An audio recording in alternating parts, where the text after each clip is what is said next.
out of 10. Wow. Very nice. Appreciate it. Item number 2, approval of the agenda. What's the board like to do with this? Mayor Dixon, I'll move to approve the agenda if there's no corrections.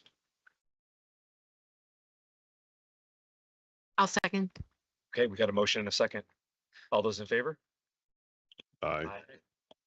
Okay. Motion carries. Item number 3, public comment. Item is not scheduled on the agenda. Is anyone here for public comment? Anyone online? Okay, not seeing anyone here for public comment. We'll move on. Item 4, approval of the minutes from July 8th, 2026 meeting. Mayor Dixon, I'll move to approve. Mayor Johnson, I'll second. Okay, moved and seconded. Any questions from anyone on the board? Okay, seeing none. All those in favor? Aye. Aye. Aye. All right. Opposed? Okay, motion carries. Item 5 is our Citizen Advisory Committee and their monthly report.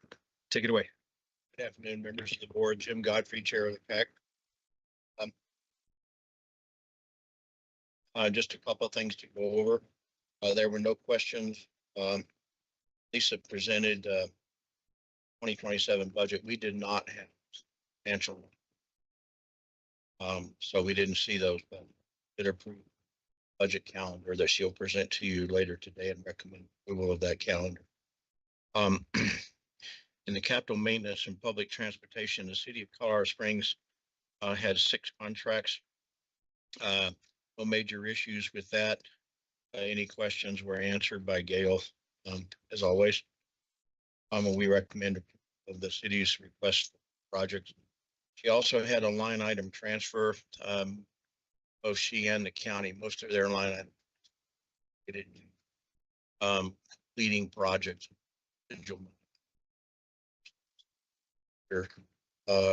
Involved in any of those. So we recommend approval of their request for line item transfer as well. Josh in El Paso County also had some projects, and it was tied to some line item transfers with 3 projects that he brought forward. Again, no issues. We saw no issues. The line item transfers again were moving money from a completing project or one that is more in need of money from one in the future kind of thing. So no issues with any of those. We recommend Josh to approve the county. None of the other member governments had any issues in the capital maintenance and public transportation area. And we did get an update on the Powers North reimbursement update. That's going well. And thank you, Gail, for doing that. During communications, open communications, we had one of the CAC members bring up a concern or an issue about Proposition 175 on the tax issues of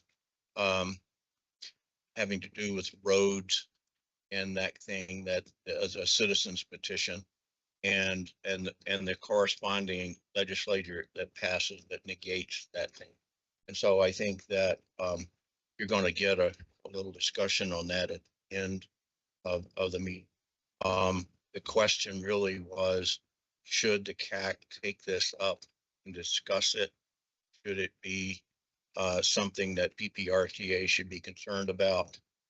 The general consensus, nobody really had any hard opinions. My comment to the members of the PAC was that you guys, as the board of directors, has a legislative liaison, have someone that tracks these things that do impact RTA road system, and that it would be inappropriate for us to take it up. And that so my thing would be, do you want the CAC to study this and take it up and provide any information? I think when you hear from Jared later today, and whatnot on information, that's the question to you. Do you want the CAC to do anything? Other than that, I'd be glad to answer any questions. Okay, go ahead. Mr. Chair, I'd recommend that the board postpone accepting or taking any action on the CAC report, get through the rest of your agenda and then come back to that. Okay. If you're comfortable with that. Yeah, I'm comfortable with that. Does the motion need to include that postponement? No, okay, okay, I think the chair can just make Okay. that call. just postpone and then, yeah, we'll circle back to that before the end of the meeting. So does anybody have any questions for the CAC? Thank you. Okay, thank you, Jim. I appreciate it. So what would the board like to do with this?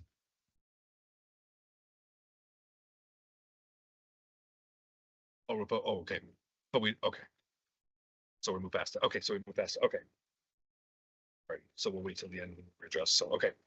So moving on, item 6, financial reports. Lisa Six. Curry, Finance Manager for the PPRTA. I emailed out the financials just a couple minutes before this meeting started, so if anyone hasn't checked that yet, it should be in there. Does anyone else need a paper copy though? Okay, for the month of June, we came in above budget by $2,385,405 or 18.1%. Our total collections was $15,587,027. Year over year, we came in 11.9% higher for the month of June, and that was $1,653,460 higher. Any questions? Why did we come in so much higher? Um, so I only got to look into this a little bit just prior, but the month of June was the highest since 2022. So for month over month growth, nationally it was up 8.4%. So for us to be 11.9, we're usually a little higher than national anyways. But I mean, the reasons I got was just inflation, Prime Day came early, tourism, and the vacancy here is less than 5%. There's a lot of people.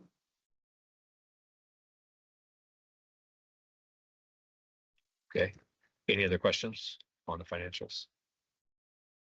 It was a big boom, so. Okay. Next item is 6B, fiscal year 2027, budget calendar and our revenue estimates. Okay, for the calendar, all of these dates are within a day or two of what they usually are every year, except we moved up this budget calendar and the revenue estimate. So with the revenue estimate, this is for the 27 budget. My suggestion would be 156 million for sales and use tax and interest earnings at 7 million. So that would be a $6 million increase in the sales and use tax compared to this year.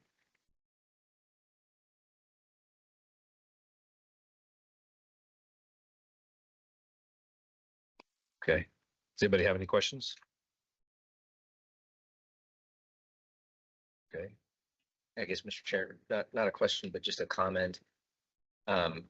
Knowing that this budget year is budgeted 150 million, or we budgeted 150 million, but we're obviously tracking much higher than that at 158.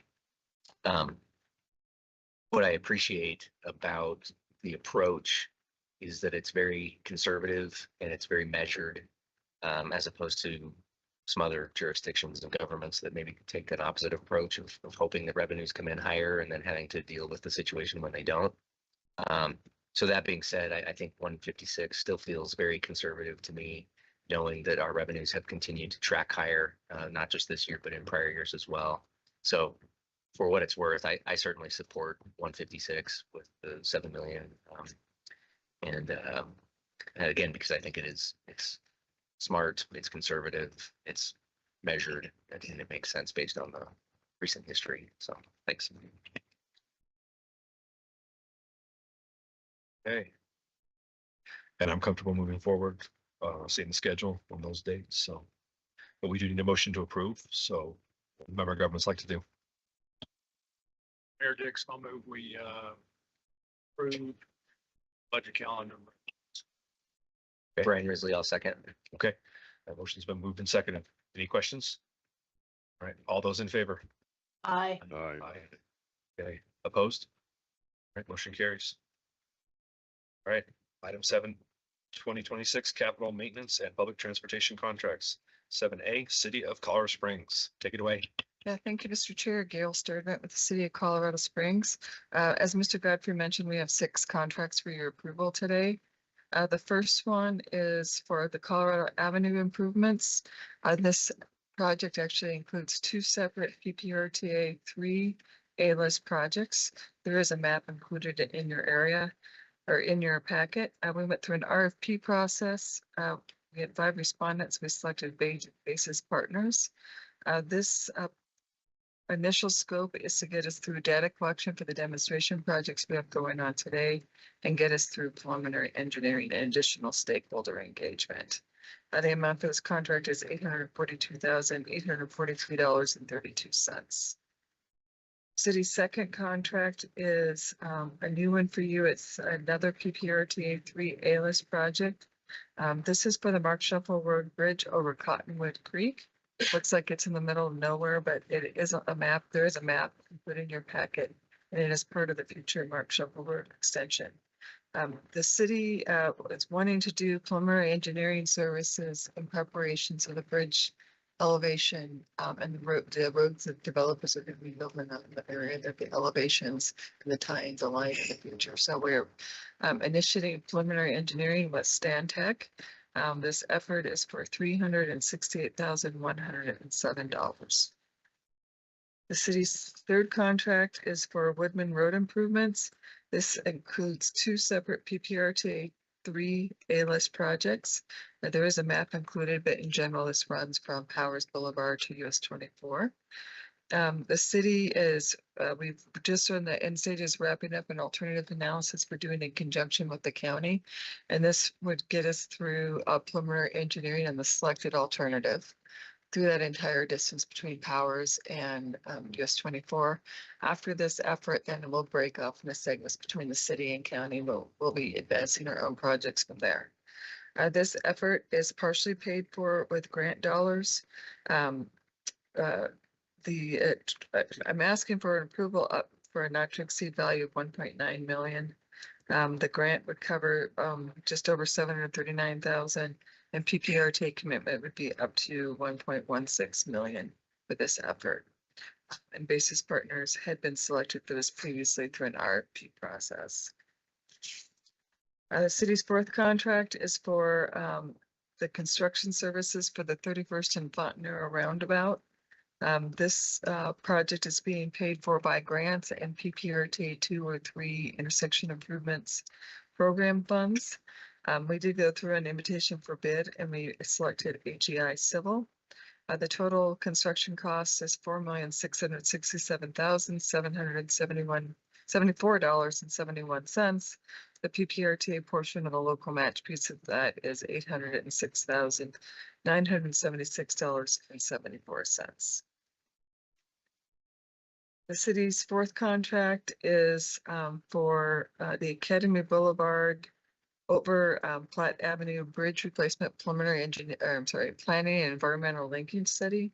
The city went through and got a bridge investment program or federal grant to be able to do this study for that bridge that we know is going to need to be replaced here in the next 10 to 15 years.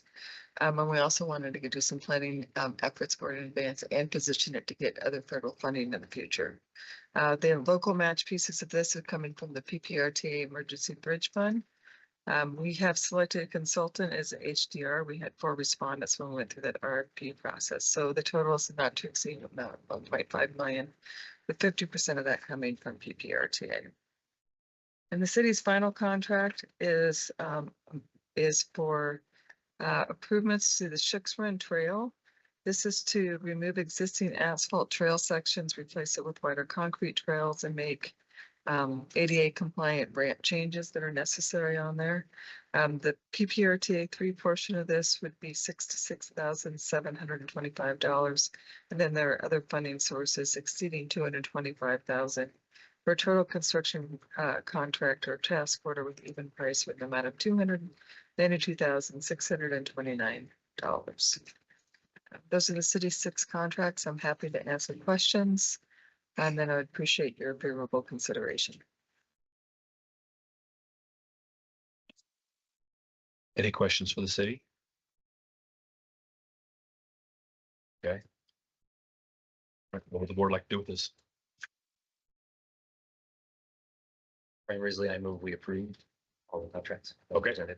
Mayor Dixon, I'll second. Okay, we have a motion and a second. If there's no further questions. All those in favor? Aye. Opposed? Okay, motion carries. Thank you. Item 7B. City of Colorado Springs Capital Projects is a line item transfer. Thank you, Mr. Chair, Gail Sturdivant. Again, what I have before you in the memo is a detailed table where we are taking several PPRTA 2A list capital projects and programs that are either complete, near completion, or no longer require PPRTA funding. And most of these projects either in construction or nearing construction. On the back of the table, I'm asking to do a total exchange or moving just over $2.4 million. But we're taking 700,000 out of the Galley Road project, which is incomplete this spring. Taking remaining money out of the RTA2 Emergency Bridge Fund. Taking monies out of the rest of the projects are either complete or we're just sweeping the rest of the money out of those projects or programs that are complete or near complete. And that includes Boulevard, Sit Trail, Black Forest Road improvements, intersection improvements, South Cheyenne Canyon, and the Woodman Road continuous flow intersection. And we're putting them in projects that are either in construction or going to go into construction. And that includes the Las Vegas Warrior Twin Bridges project, the UPR main line over Flat Narrow Bridge replacement, in the 8th Street from Motor City to Fountain Creek. There's one other project that's on there. It's the Midland Trail that is 450,000. We had line item transferred that money out of that project.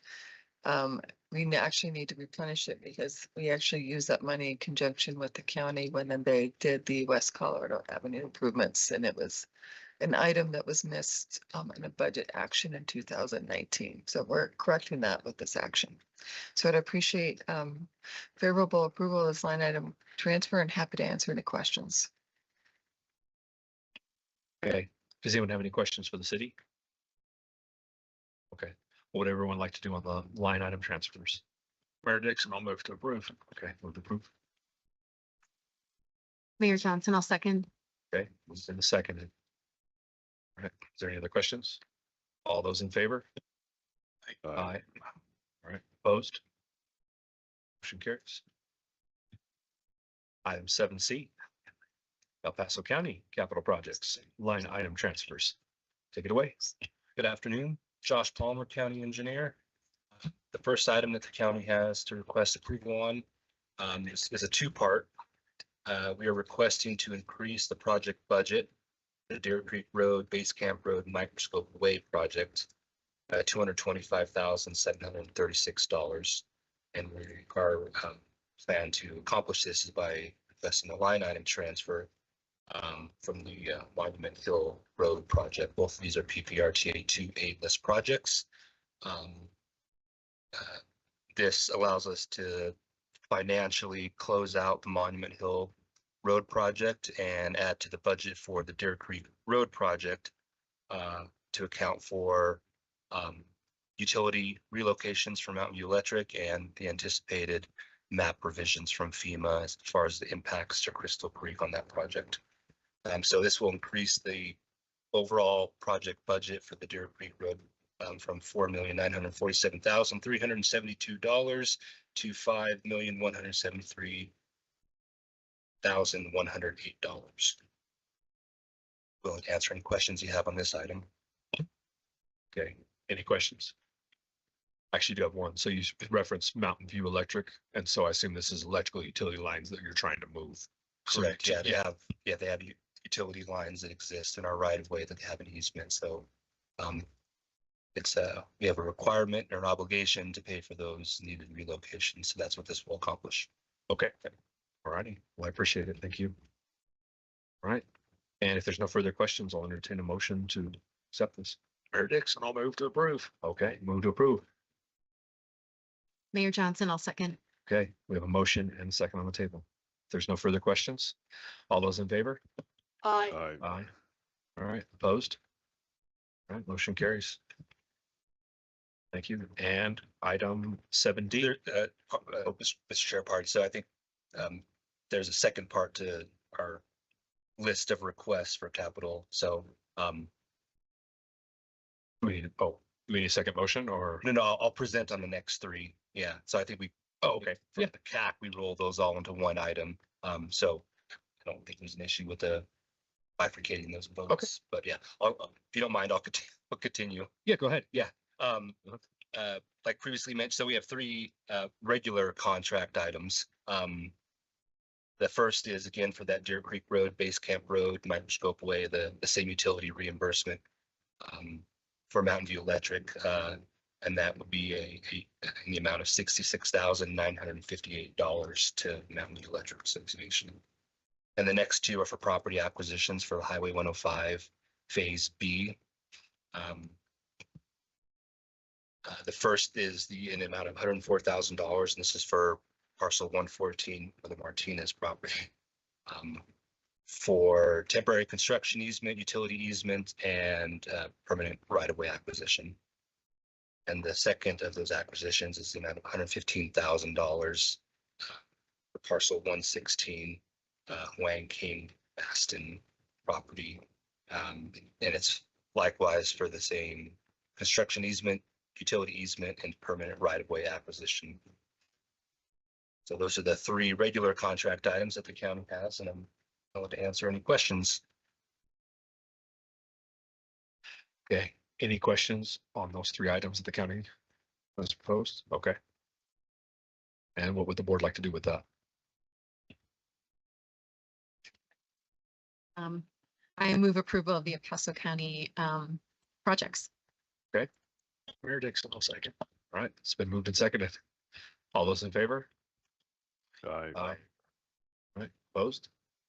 Okay, motion carries. Thank you. And my apologies for the confusion on that item. No, you're good, no worries. Item 8A, member governments and other reports. And it's City of Colorado Springs, our transit monthly services update. Good afternoon, Chair, Vice Chair, members of the board. Line Rail Transit Services Division Manager, Mountain Metro Transit. Your report is our ridership information for June 2026. You will notice a decrease on both the fixed route and transit service. And the reason behind that is we offered zero fare service same time last year. So that explains the difference. Under the transit highlight section, we included two items. The first one is the ZEP brand rebranding. The ZEP was initially used for this Colorado Springs downtown shuttle program, and now we're expanding that ZEP brand to cover three distinct routes. One is the downtown shuttle. Now we're calling it the ZEP downtown ride. The west side ride under the ZEP branding is the Route 3 and partnership with City of Manitou Springs and the City of Colorado Springs Parking Enterprise. And the third one is known as Route 33 Manitou Springs Route 33 service. So all three bus routes are under this new brand of ZEP. And the intent behind this rebranding is really to elevate this ZEP brand so people can recognize this is a network of bus services that are free to the passengers, though reimbursed behind the scenes through partnership.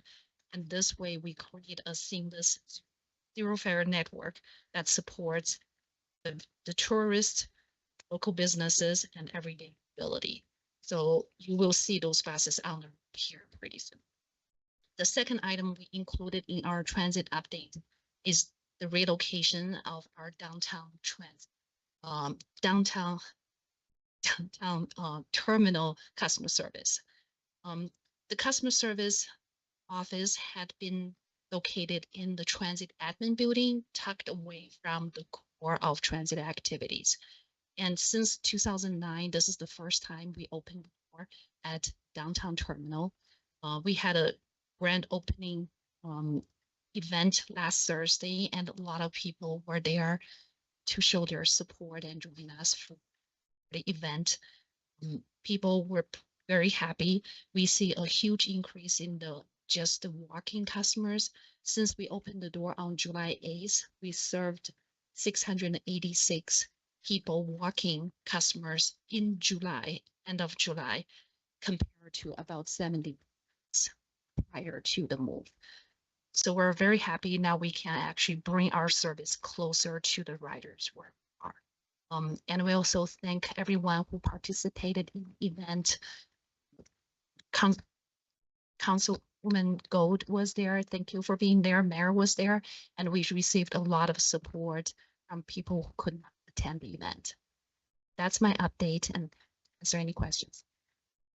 So I'm assuming the Zeb is named after Zebulon Pike, our Yes. discoverer of Pikes Peak. So, Yes. okay, cool. Is there any questions from any of the member governments? Okay, thank you. I appreciate it. So. Alrighty, item 8B, City of Colorado Springs change order and our property acquisition report. Thank you, Mr. Chair. Gail Sturdivant once again. The city's change order log and the property acquisition report is informational and included in your packet. Happy to answer any questions should you have some. Okay, any questions for the city? Okay, seeing none, we'll move on.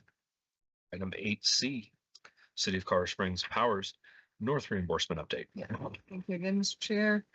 So that there is a reimbursement statement with some details over the last two overall statement packages the city has provided to PPRTA. During this time period, we incurred a total of just over $2.2 million of reimbursable costs. Of that, just under just under 2 million is attributed to PPRTA, with the rest going to Colorado Springs Utilities. That brings our total for PPRTA reimbursement responsibility to just over $24 million and $2 million from Colorado Springs Utilities. To give you an update on where we are with construction, construction is proceeding out there on the site. We've completed the water line relocations that were necessary on two of the major city street crossings. And we have bridges under construction at Flying Horse Club Drive and at Ridgeline Drive. They've completed all the pile driving at both places, and they're starting to place the piers for those local bridges. We are also continuing our next construction package, which will be grading along most of the entire Powers corridor. And then we're continuing to advance the NEPA action through CDOT and federal highways and the 1601 process that's needed to tie into the state and federal highway system. So project's advancing well, a lot of things going on. That's just a super high level update, but I'm happy to answer any questions on it, but it is an informational item. Okay, any questions? Okay, thank you. Item 8D, El Paso County change order and property acquisition report. Josh Palmer, El Paso County. Similar to the cities, our log and our acquisition and change order log are in your packet for review, and I'm willing to answer any questions you may have. Okay, any questions for the county? Okay, thank you. On to item 9, agenda topics for our next meeting. Mr. Chair, before you do that, would you want to go back and complete Jim Godfrey's presentation from the Citizen Advisory Committee report? Yes, we can do that. So we'll go back to item 5, which is the Citizen Advisory Committee monthly report. I move approval of the Citizen Advisory Committee monthly report. Excellent, I'll second. Point of order, but before we vote on that, I think there was some additional information relative to the request that Mr. Godfrey mentioned from. Yes, if we could ask Mr. Godfrey to come up to the podium and forward the request from the CAC to the full board.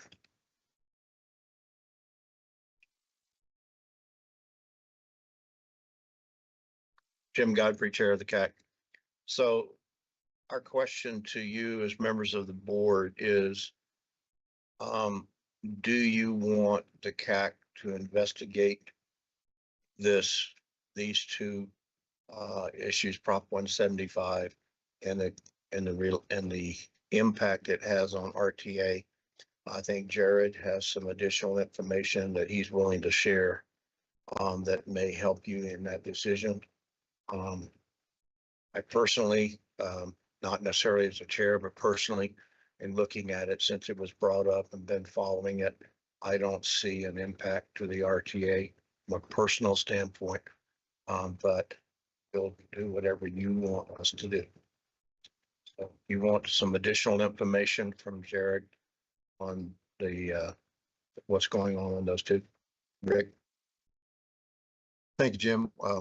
While Jared's coming up, the request of the CAC through Jim to the board is whether or not the board wants the CAC to study the statewide ballot measure 175 that has might have some impact on funding for roads, and the additional House Bill 1430 that also might have some impact. So it's the question, does the board, after you hear the details from Jared Werner, do you want to direct the CAC to study this and bring it back to you so that the board can take a position on the statewide ballot measure 175 or not? So with that, I'll yield to Jared for some more details. Good afternoon, everyone. Jared Werner. I'm Public Policy and Communications Manager at PPACG. Good to see so many familiar faces from this morning. So just kind of an overview, just for those who may not be in the weeds as some other folks. So Initiative 175 is a ballot initiative. Unless it's pulled by the sponsors, it will be on the ballot this fall. And it would be a transportation related bill, no tax increase, but it would require, as it was originally presented, some additional revenue coming in from the state that would have to go to transportation related projects. Because of the impact it would have on the general fund, to the tune of about $700 million. In the last final stretch of the General Assembly introduced, passed, and was later signed by the governor, House Bill 1430, which would largely negate most of 175's immediate impacts. They do that by essentially lowering some of the revenues coming in that would normally go to transportation related projects, and through the Tabor formula. Don't ask me to get into details about Tabor, but just know that at the end, it essentially leaves CDOT and the state transportation formula held harmless. It wouldn't see an increase as 175 initially proposed. There will not be a corresponding decrease to transportation projects either. That would last for about 3 years. After about 3 years, all the revenues that would have gone to CDOT, primarily an 8-cent reduction in the gas tax, changes in a lot of the fees. For example, late registration fees would be a lot lower under this initiative if it passes. But after 3 years, the sunset on 1430 takes place. All those jump back up, and the funding starts flowing back into CDOT.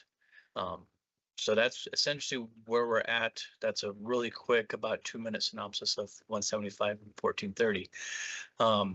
At the end of the day, 175 passes, it would not have any kind of impact on PPRTA from what we can tell.